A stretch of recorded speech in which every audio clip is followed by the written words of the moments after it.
Daily, and President leads nation in planting trees.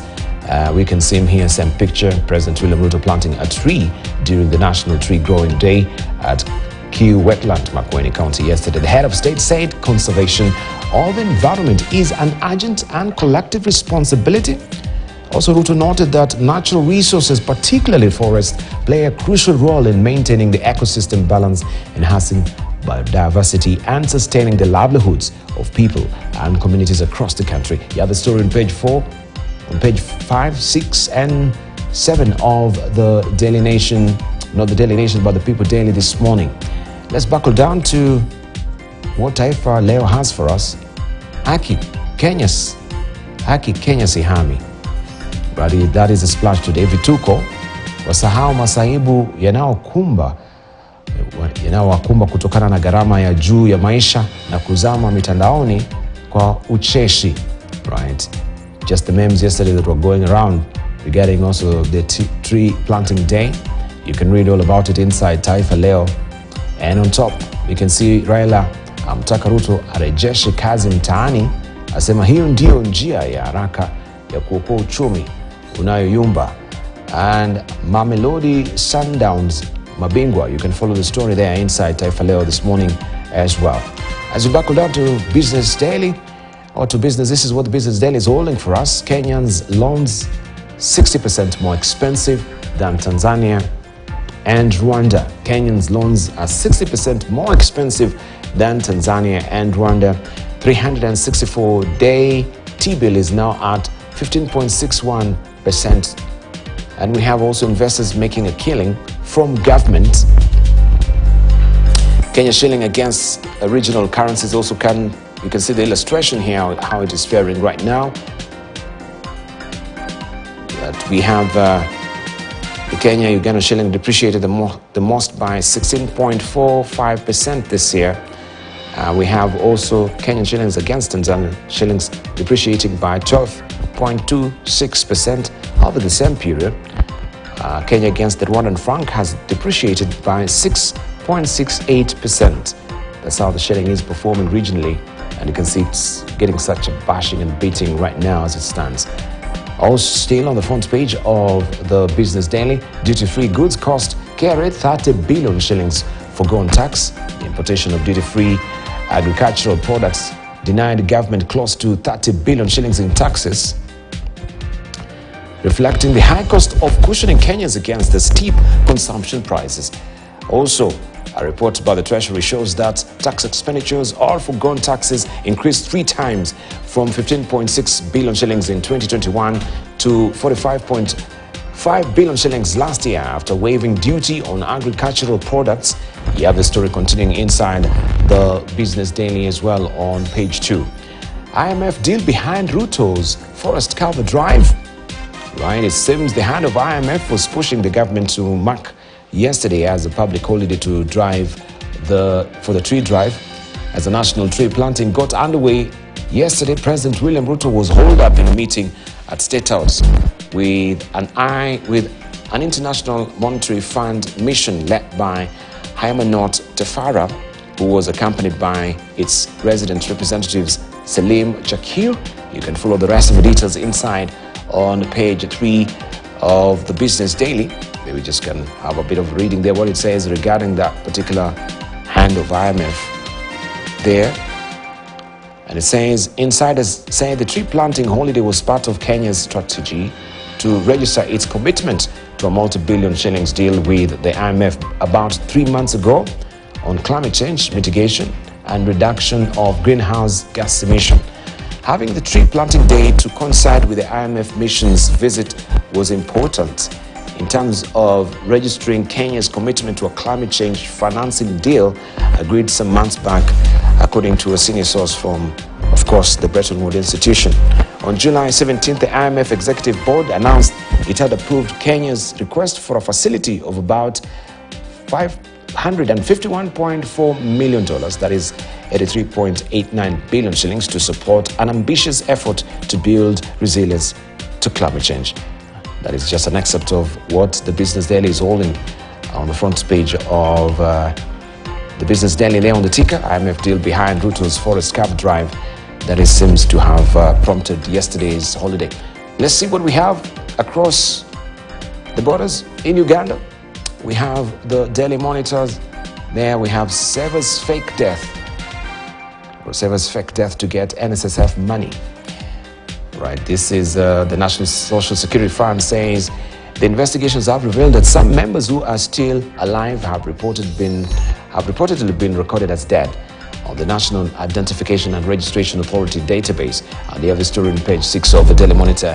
If you're waking up in Uganda, Congolese refugee flood Uganda border, and you can see their demise here, or their devastation because of ongoing war. Congolese refugee at Butogoho border in Budibugyo district yesterday. More than 1,000 refugees fled the eastern part of Democratic Republic of Congo following suspected Allied Democratic Forces rebel attacks. And they have a story on page 2 of the Daily Monitor in Uganda. Smooth start to Senior 6 exams. Final papers are here. The Uganda Advanced Certificate of Education examinations yesterday kicked off smoothly despite heavy rains across the country that disrupted scripts distribution and candidates' arrival at examination centers. You have the story on page 4 and 5 of the Daily Monitor. This is all about the A-levels exams. This is how it looks. All right, let's see what we have on the front page of the current The East African this week. Spat over oil tests Museveni Ruto ties. Spat over oil tests Museveni and Ruto ties. The latest row on petrol supply is likely to drive Ruto's mentor, further away as Uganda finds new trading partners and the Kenyan leader looks for new friends. You have a story on page 4 and 5 of East African this week. Saudi Africa packed. You can see President William Ruto joining other heads of state during the first Saudi Africa Summit, 5th Arab Africa Summit in Riyadh, Kingdom of Saudi Arabia, where he was last week. You can read all about it inside the East African. Malema, I'm disappointed in Ruto. Firebrand South African politician lays into the Kenyan leader over his promises. You can follow the story on page 8 of East African. The tough task ahead of Kira's EAC chair, conflict in his own country, war in DRC or in Eastern DRC, trade rows plague block. You have the story on page 3 of the East African. And you can read the rest of the details there on the sidebar there as you pick a copy of the East African this morning. I will show you what we have on the front page of The Economist, The Newsweek, and other international publications as we continue pace with the program this morning. But allow me just to rope in Senator Kongo Mogeni, who is here in studio with us up and early, as we eagerly wait for others to join us as well this morning. And just to get to comments if he was in Nyamira, how also yesterday fared as far as tree planting is concerned. Good morning, sir. Yes, sir. Morning. How are you? I'm good, Mr. Yes, and thank you for joining us. You had a lovely weekend. Yeah, my weekend was good. I just come back from the beautiful county of Nyamira. You can tell us more about Nyamira. Is it raining, the floods? How are you trying to control the situation there? Yeah, the beauty about Nyamira is that we don't experience floods. Lots of rain, it's fairly wet, but no flood. So it's green. This is the right time to visit and enjoy the greenery of Nyamira and our neighboring county of Kisii and Kericho. Yeah, I mean, I was there all through from Friday. Remember, we had some cases of insecurity. There's some border guy who was killed by robbers in West Mogrango constituency, Kebirigo. So we were burying him on Friday. So I was in West Mogrango on Friday. And there is a lot of concern on the cases of insecurity. In fact, again on Thursday, another youth was stabbed by robbers in Keroka, that is in Kitutu, Masaba constituency, and we lost him to be buried also this week. So there is a lot of concern about the rising cases of insecurity, and the victims are actually young people who are trying to make a living through border business or running small enterprises. So we have personally written to CS Interior to try and respond. And then, of course, over the weekend, I was in church on Saturday. Yes. And yesterday, on Sunday, I was in the Catholic Church. People are really crying about the cost of living.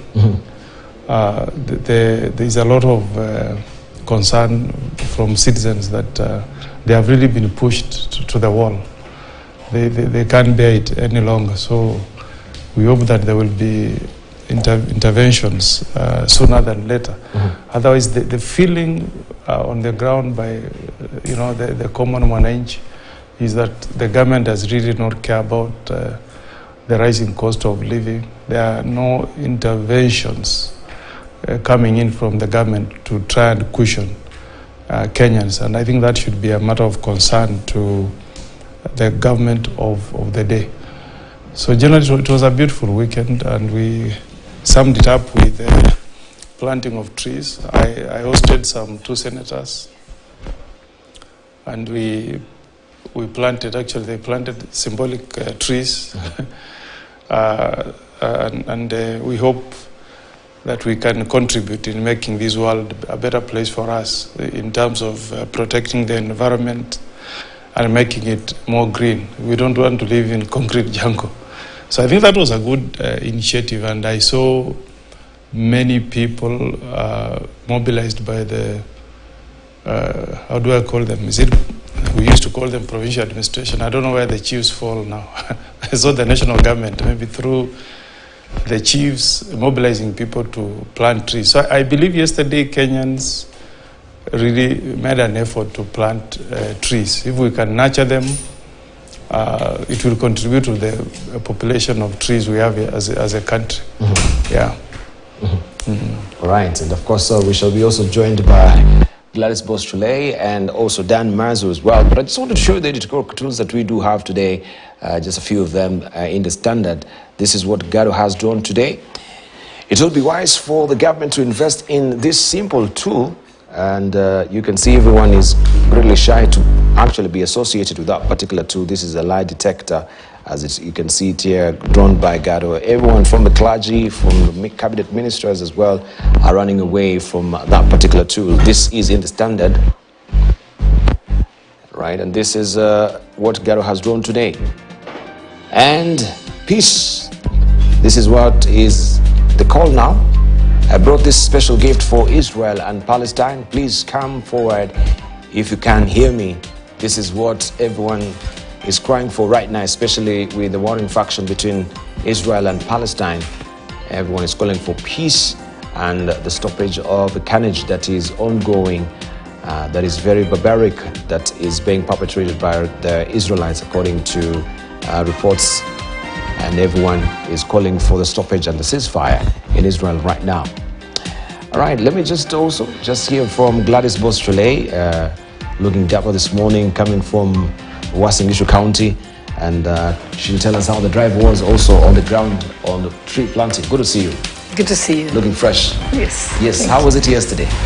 I think it was a good day countrywide, that Kenyans were sensitized and became aware of how important it is to plant trees, that combating climate change is in our hands, and it's not in anybody else's hands, and it rests down to every single individual, to each of the 50 million Kenyans. And most importantly is inculcating in our children the need to protect the environment.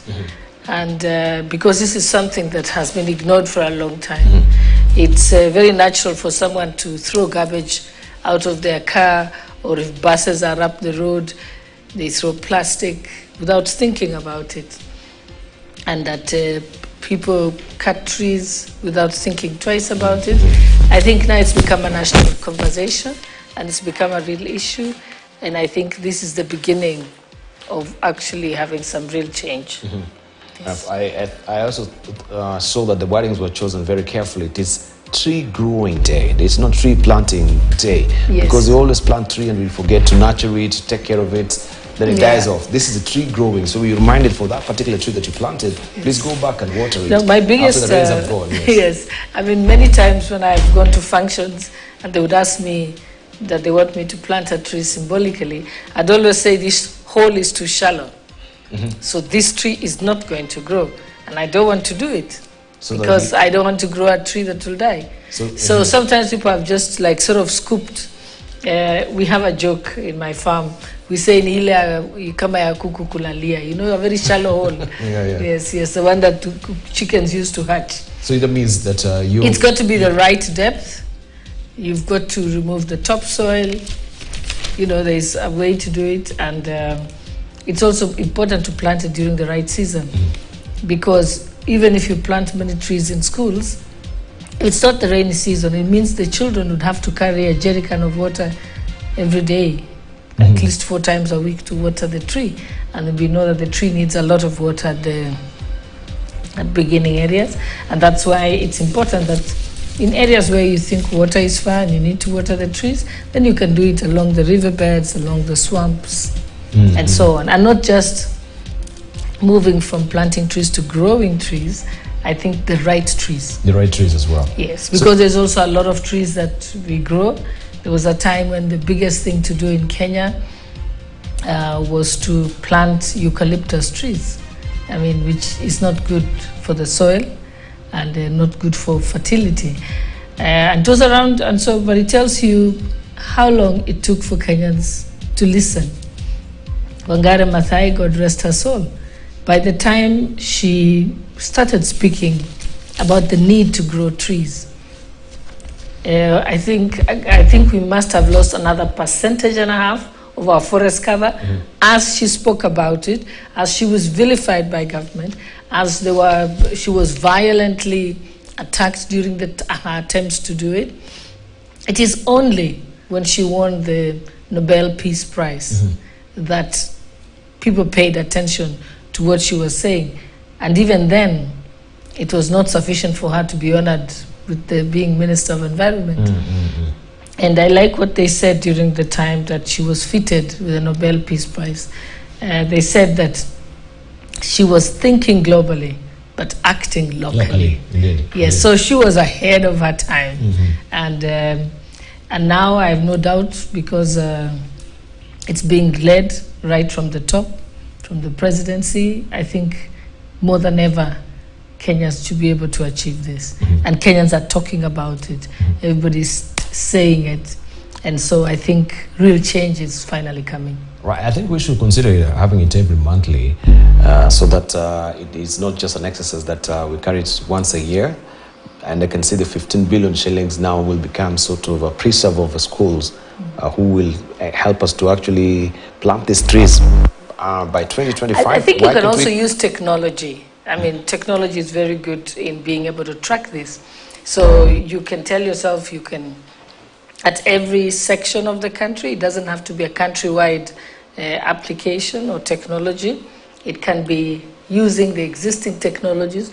Most of them are actually free online, and you can be able to install those various applications so that you can be able to track your own trees, the ones that you have planted. The Kenya Forest Service can use technology. They can use drones. They can use monitoring. They can record the number of trees, the height it should be within a specified time.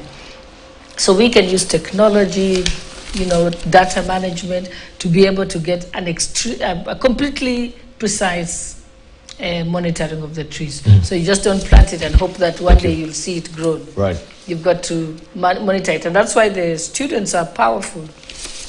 Because if it's a primary school, you know that the student who is in class 1 will be able to watch that tree for 7 years. And therefore, it will be at a stage where it can't be destroyed by the time they finish. Same thing with high school.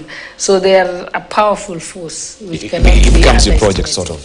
Yes. Yes, indeed. Let's hear from Dan Mazu. Good morning. Good morning. Well, this exercise was done largely in Makueni. Unfortunately, we have climate change funding and El Nino funding. I think it's been misdirected and mismanaged totally.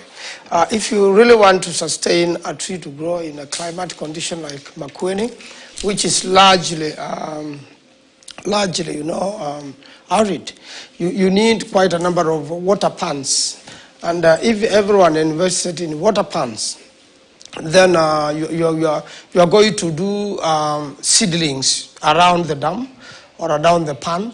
And then you need to do the right trees, for the right climate. The famous hardwood, which could also be used for timber in future, in Makueni is called mukau. And the good thing with it is the seeds grow and grow more, when they fell down into a forest of that nature. And the Kefri, I know I've been trying to do something. And therefore, this place I went yesterday, first of all, is not gazetted. It is land belonging to individuals. Even if it is, a protected area or a waterlogged area, it's just some water which comes up from very far, most probably Kilimanjaro. It's very saline. And Professor Kifuta Kibwana, when he was governor, he tried to plant trees around that place for a long time, and they never grew. So not much of this, what has been planted yesterday by the president, will get anywhere, unless you get the right plant for that particular salinity, probably trees which grow around Mombasa or that nature. We have also the dreaded Mathenge tree, and I hope it will never get its way to Makueni. It is very dangerous to people, it is dangerous to animals, it is in some parts of the Rift Valley. I saw it in Lodwar, it is in Garissa, and I haven't seen any in Makueni, and I hope Kefri is not going to try to grow this in the Kefri around Makindu. It's an exotic tree. It's not a normal tree, and we have got a lot of acacia trees. If you really want to develop acacia for Makueni, we can be designed in a nice way so that later on can be useful. As much as we grow a forest. So, in my own observation, I think what happened yesterday was a PR exercise. It's ridiculous. The country must come up with a serious plan to a forest and to plant trees for climate change in the country. You have to map out the regions. There are different climatic conditions. In some parts of Makueni, the hilly areas, you totally grow a different tree from the ones for 90% of Makueni. So what has happened, taking ministers running around, all the expense. If you base it, as Honorable Gladys say, if you base it at the village and at the school, it means, first of all, if you plant around that place, then you must come up with a strategy of watering. Otherwise, 99% of trees which you just plant at the wrong season, at the wrong time, and you don't make a follow-up, it's just going to dry up. And that's why you will never see any forest cover coming up in arid places like that.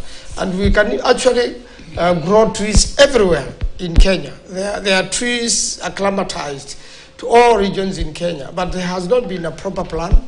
I think a serious proper plan has to be developed. We will give ideas to the government if they care to listen carefully.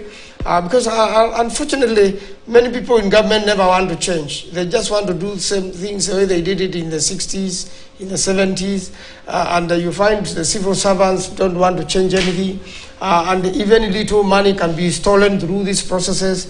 That's what civil servants will do, enrich themselves. I've been one time I was lucky to be hired at a very high senior level by the government of Kenya. So I know exactly what happens in the civil service. One of the major things we need to do in Makueni is a Thwake Dam, if you really want to afforest it. And we have asked the government to do phase 2, which is irrigation. And most of the irrigation will take place through gravity, so you don't need a lot to do, and you'll be able to have water to water. But what has happened to Thwake Dam? It has stalled in the last 1 year, almost completely. Why? First of all, its budget is reallocated. Even right now, 1.8 billion shillings have been removed. So although the president is saying he's going to complete Thwake by February next year, it's not practical at all. Because you see what will happen with the Ministry of Water, what has been happening. Certificates are held at the ministry. Probably, my guess, waiting for people who have worked and subcontractors to give something small to get their money paid. So from Parliament, the committee finds that the money is not moving, yet a lot of work has been done and the contractor has stalled. So I think the government should get serious with Thwake Dam in the case of Makueni, so that we can now plant trees. It will be very easy for Thwake Dam, you know, to have enough water and to grow trees and water them and see the country a forest. Otherwise, in conclusion, you know, climate change is real. It is here with us. We must have a serious strategy. It is highly funded. It has a lot of monies, but unfortunately, they are going to a few people's pockets. Gladys, he says that this was actually a PR exercise because at the same time the president was meeting with IMF regarding, of course, the 3 months ago that there was some sort of funding that was meant towards climate mitigation and sustainability as well. So is it also purely driven by the hand of IMF, or this is purely an initiative that is coming from the government itself? I want us to speak as patriotic Kenyans who love our country. I think we must tell ourselves, climate change is not PR. We saw drought. We saw people's cattle and livestock dead because we had a drought. We have seen floods. We have seen diseases as a result of floods, particularly where Senator Manso comes from. It's a crisis there. So that is not a PR. No, so when we talk about... Yesterday's exercise was PR, not climate change. Yes, climate change is real. What I'm saying, just as climate change is not a PR exercise, it's a real challenge and a real problem that we have faced. What we must be saying is, for the first time, it is a nationwide drive to create awareness. Because before you do something, you create awareness about it. You get everybody to be singing the same tune, from young students in schools right to the cabinet secretaries and to the president, so that we are all talking about it in unison. Members of parliament being involved in it, civil servants being involved in it, teachers being involved in it. That is great progress. There was a time when there was only one lone voice talking about tree planting. That is Professor Wangari Maathai. Today, I'm sure she's smiling from heaven because she can see that what she started has become a national conversation. That cannot be taken lightly. And when we talk about the challenges, which I agree with, that Senator Manzo has mentioned about Thwake Dam, you're calling it Thwake Dam. Yes, those are very important issues. And we can't be here saying that it's not moving. Senator Manzo, you are an extremely senior person, the top 10% of people in the country. You can summon the minister to Senate and demand answers from them why it's not proceeding. You can visit the site with the media and bring attention to the reasons why that progress on that dam is not going. You can go to the PS Treasury if you think that is where the challenge is and take them on. So you have the ability to use your voice as Senator Manzo, which nobody else has, and the people of Makueni have given it to you, to ensure that this isn't happening. So I cannot, and also you have members of parliament from your county who are in the National Assembly. Again, they have question time every single Wednesday. Draft questions for them and tell them, I want the minister summoned and questions on this particular issue. Summon them. You can summon any institution. You can summon, and including the contractor, to parliament and say, we want to know why this progress. So actually, we have the power to be able to ensure that some of this happens. So it's not, it's in our hands. Mm-hmm. Yes. All right. Let me quickly join on that one. I have done all those things, and luckily there is a new minister and a new PS. I'll just give them a little bit of time to settle, and then I'll be back at it, because this is a very important project where not a single individual should stop it for their own benefit. That was the biggest problem, where a single powerful individual wants to hold everybody at ransom for their own benefit. Mm-hmm. All right, let me try and drop in Senator Danson Munga Tana, because also from his county, there's a very telling story here on the front page of a Daily Nation, or actually on page 3 of a Daily Nation. Pregnant woman swimming across flooded river to deliver her son. And this is Saida is one of the few lucky ones. Many more are facing hard times, it says here, after their villages were cut off by floods. She swam through Galole River trying to get medical attention. Her delivery just came a week earlier than she had anticipated. And what a bravery. This is a picture that is very telling of her as well. As we can see it cradling, we can see her cradling her infant son, Mohammed Bilal, at the home in Baraka Village, Tana River County. How is it on the ground, especially with these floodings and the climate change effects that we are experiencing right now? So yesterday we had Honorable Minister Mvurya leading us in the tree planting exercise together with the governor. So the two issues of the tree planting and the issues of the flooding were both critical in the speeches and whatever we were doing there when we were speaking to the people. And one thing that is true is that Tana River County has done very well when it comes to tree planting, because as the governor explained, we have had, even before this tree planting exercise, we had partners like the NRT and the Kenya Commercial Bank and others who partnered with the county to start planting trees under the program called the Greening of Tana River. And by the time we were even starting this national program, we had already done 10 million trees. Our target as a county is to move the green cover from 6% to 15% 2027. So we were very happy to see the boost from the national government. As a matter of fact, yesterday we did 252,000 trees across the entire county. We had the statistics done there for us, holding all factors constant, that is every place that had been mobilized. So in terms of tree planting and trying to green our county, we are doing well, and we hope that we continue the pace because we already had our own program. The flooding bit of it is that, you know, when it rains, Ukambani brings us water. There are hills around Kilimambogo and so on. They bring water down the river, the riverine basin. So they bring the water down to Tana River. When it rains up in the Mount Kenya area, the water also comes down all the way to our side. So we have had a problem of flooding during the season that comes. And some parts of our county have been affected badly, and we are expecting more because we are being told that water is still coming down. So it is true that some parts of the villages like Mororo, they have gone all underwater, and our people are in a problem.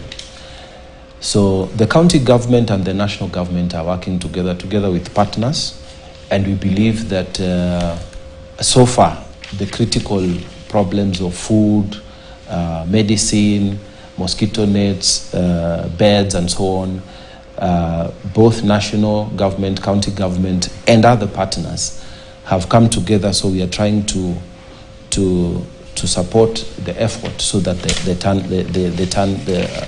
this bad time can pass. But I also want Kenyans to understand something. The riverine ecosystem of Tana River County, people who live there know that we must expect a flood. When those alluvial soils come, the floods come in, and when they go back, that's the time for massive planting. In fact, every person who has been born in Tana River and brought up there, we know that we expect a little bit of flooding, and then when the alluvial soils have been deposited and they move out, and the waters move out, waters recede, we then go into the planting season. So the riverine ecosystem in itself, we don't have a problem. When it is excessive, that is when we have a problem. Like now, I think the water has come more than we expected. But overall, our people expect some sort of flooding. So what the county government has been encouraging people under its cluster program is to ask people, permanent housing and so on, we move to the higher ground. But the lower areas, we leave it for what our forefathers used to do.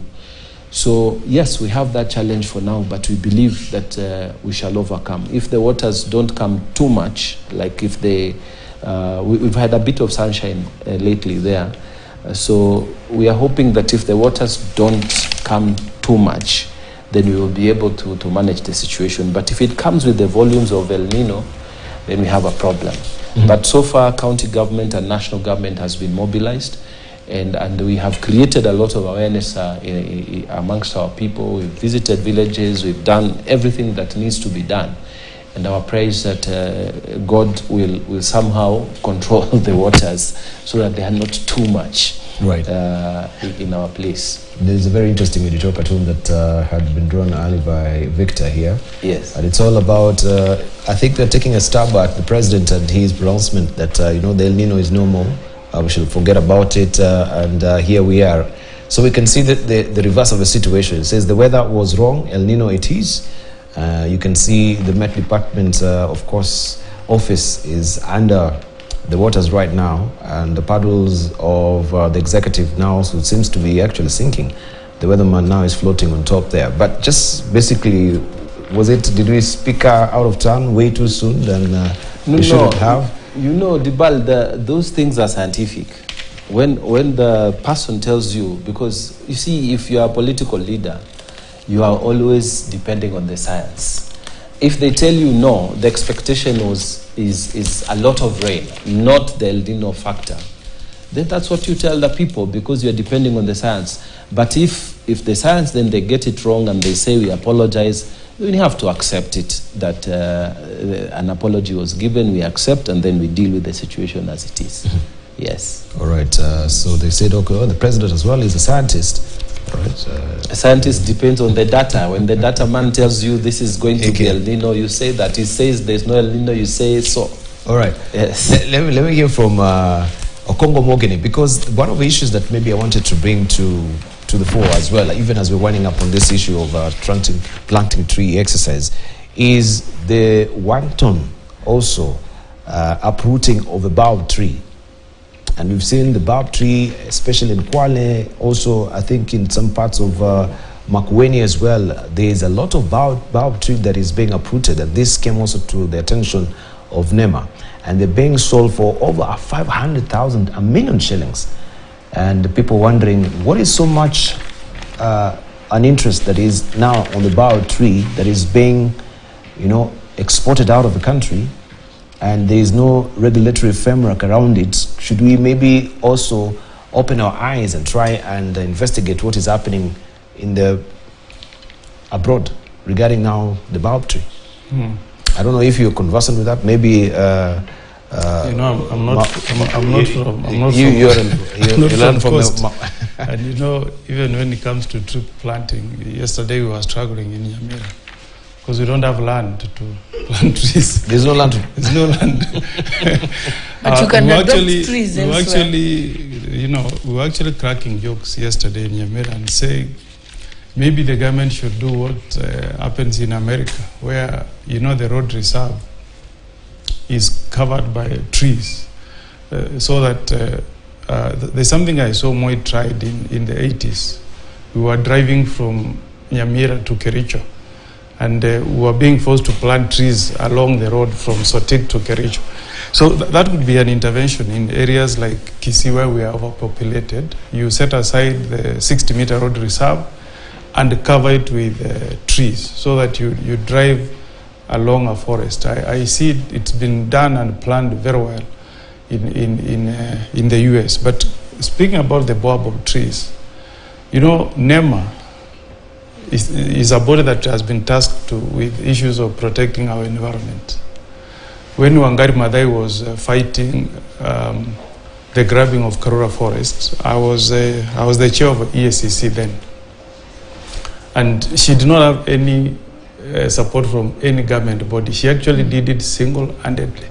And she kept reminding us that Karura is like the lungs of Nairobi. We can't breathe if there is no Karura. She did it single-handedly. So I hope that we have some activists in Mombasa in Kwale, where we have the Baobab trees, who can take the initiative of looking at issues around this Baobab tree. Because if you put commercial interest ahead of the environment, you get it wrong. Because people who are grabbing Karura were looking at selling off that land and putting up big mansions. But the passion that was pushing Wangari Maathai was to protect that environment for the benefit of the people of Nairobi. So in Mombasa, if you compromise commercial interests, if you allow people to sell those trees at 500,000 without caring on the negative effect it has on the environment, finally it is the people at the coast who will suffer.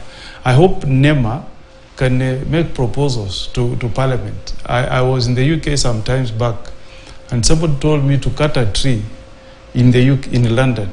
You apply for a permit for you to be allowed to cut the tree, and most likely you never get it, because they have a lot of emotional attachment to their trees.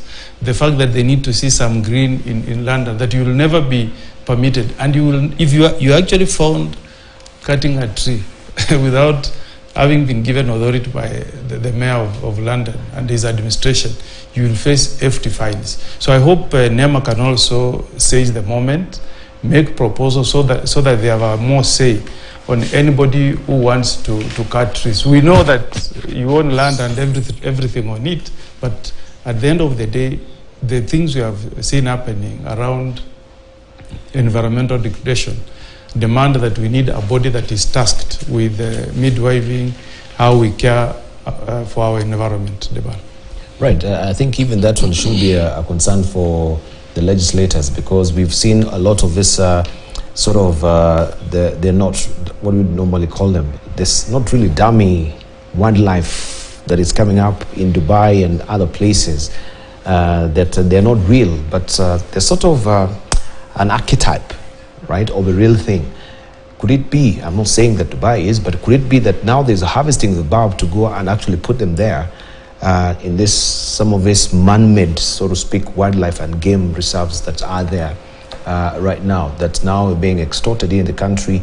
And if this is happening with the uprooting of this particular Baobab trees, is it happening also in concert with the blessings of some of the leadership, from Makueni maybe, or from Kwale, wherever that this thing is happening? Because they can't just come and uproot a 500 because I believe a Baobab tree, I don't know how long it takes to grow or to just mature.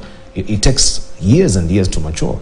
So if somebody just comes and then you see it is being, uprooted and is being ferried off like that, we need to raise eyes, and authorities need to speak. Who is colluding to make sure this thing is happening? Where is it going? Why are they being paid 500,000 shillings about it? I think Senator Tana can answer that. Let me tell you something. I'm picking up from Honorable Senator Mogeni saying activists in the coast should come up strongly and say, now, there are very strange myths around that Baobab tree. Baobab tree produces the mabuyu, and mabuyu is very famous in the entire coast. People like eating that as a snack. I like it too. You also like it? Yes, very much. Oh, yeah. It's like a snack. So when we grow up, when we were growing up, everybody used to eat. But people used to be afraid of the Baobab tree.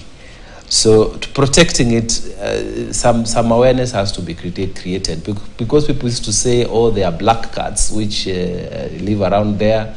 If you are not careful, you pass there at night, you'll find yourself on top, or you disappear inside, you will wake up, or you'll be called in by mysticism. There are a lot of mystique around that tree, so people are actually afraid of it. So when people come and they say, oh, we want to remove it, you won't get a lot of resistance. That is the truth. But then now, with this angle that people are selling that tree, that they're getting so much money, now people are asking, hey, that tree that is ever there, because it is ever there. That tree never seems to die. It is always there. You kind of like get used to it, but there's the mysticism around it, so people are sort of like afraid of it. So if someone comes and says you want to remove it, there wouldn't be much resistance. But with this new awareness that there's money in it, then I think the authorities need to help the people protect create awareness around it and protect and I think some court orders were also obtained. So I believe that whole process, I think, has sort of slowed down, because initially it was just going on and everyone was like, it's okay, you want to cut, it's okay, and you pay us, it's okay. But then I think now there's some court orders. The Cabinet Secretary also issued a ban order. Yeah. Yeah, the Cabinet Secretary for Environment, yes. Yeah. But the fact that now it is actually accruing such kind of an eye-popping figure, when you're talking about that, we should try and interrogate what is happening with the Baobab tree outside that we do not really know about it here in the country. It could be something of very exceedingly beneficial value for the citizenry that we're not aware. By the time we'll be aware, then at least a lot of them will have gone, and they will have run away with some of maybe medicinal value that we don't know. Yeah, we don't know about. But that's why it's great that we are conscious about it now, and not just a baobab tree, but any of our indigenous trees. There is a prohibition on. So there is prohibition, yes, but what is also a follow-up on the prohibition? Is there any investigation on why this is happening, so we track it down? I wouldn't know. You wouldn't know. All right, we want to take a short break right now. But I'll take that up as a challenge. Please do. Yes, so that at next step, yes. Yeah, but at least we can wind up with you telling us about Makueni, because you are adversely affected as well as, the coast with the baobab tree. So is there anything also coming from your side? Well, you see, there has to be a policy and a legislation to protect all these trees all together. And the reason then advanced that time was to be used for medicinal value. I know baobab trees carry a lot of calcium and many other minerals in it.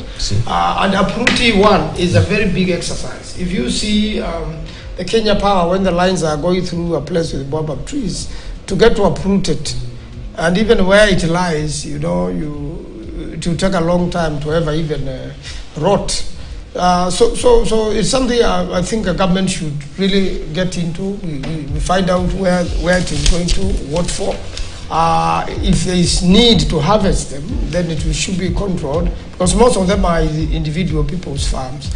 But it's a very rare tree. It takes many years to grow, and I think it should be protected, and the minister in charge of environment should take serious action, and especially legislative, so that there are no loopholes in it. Because if you just issue a ban or you just go to court, it means after some time, people will be back at it.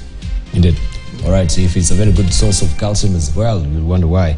Also, it's getting out of the country, especially in this age where many of the global citizens depend also on supplements.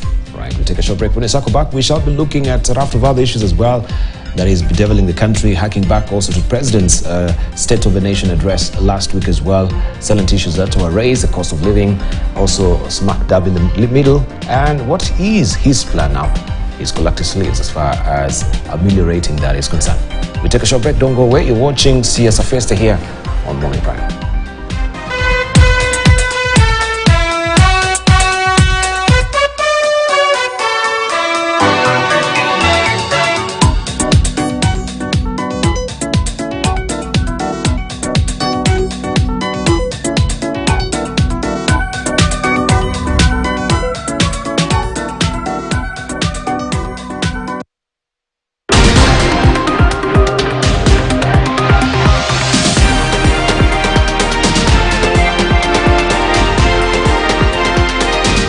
KTN News. Get the whole story. The Club Kiboko Festival is getting better with each edition bringing you more fun and entertainment. This December 2nd, 2023, all roads will lead to the Ulinzi Sports Complex Langata for a fun day full of games, edutainment, competitions and lots of giveaways. This holiday season, join us as we make new memories with friends and family, and who knows, you might even be a winner of the many prizes including scholarships, holidays, gift hampers and much more. What are you waiting for? Book your ticket now on ticketsasa.com for just 500 bob for kids and 300 for adults. For more information, contact Joan on 0708 211 157 or email jnyambura@standardmedia.co.ke. The Club Kiboko Festival. Miss it, miss out. Kwa miaka mingi tumekuwa tegemeo kwa nchi nzima kwa habari za kuaminika. Matukio katika nyanja zote za maisha. Siasa. Nyinyi ndio mlipiga kura. Sisi tunataka amani. Usalama. Tutakuwa tayari kutoka saa 6 ya usiku. Mahakamani. Michezoni. A world record. Naona imekuwa ni punishment.